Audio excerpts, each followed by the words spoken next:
कडगाव परिसरात घरगुती तसेच मंडळाच्या गणपतीचे जल्लोषात आगमन, अगदी पारंपरिक ढोल ताशाच्या गजरात स्वागत। गणेश उत्सव हा प्रामुख्याने वर्षातील सगळ्यात मोठा चैतन्याचा मांगल्याचा सण म्हणून अगदी थाटामाटात घरोघरी साजरा केला जातो। कोकणामध्ये या सणाला खूप मोठे महत्त्व आहे।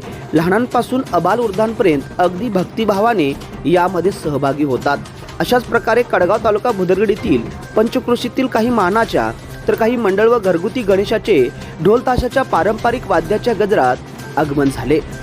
कडगाव, हिरवडे, ममदापूर, नवले, नांदोली, दोनवडे, सोनुर्ली, वासनुली, नितवडे, वेंगरुळ, वेसरडे आदी गावांमध्ये गणेशाचे जल्लोषात स्वागत करण्यात आले। दूधगंगा वेदगंगा सहकारी साखर कारखाना लिमिटेड कागलचे संचालक सत्यजितराव जाधव यांच्या सरकारवाड्यामध्ये गणेशाची अगदी पारंपरिक पद्धतीने प्राण प्रतिष्ठापना करण्यात आली।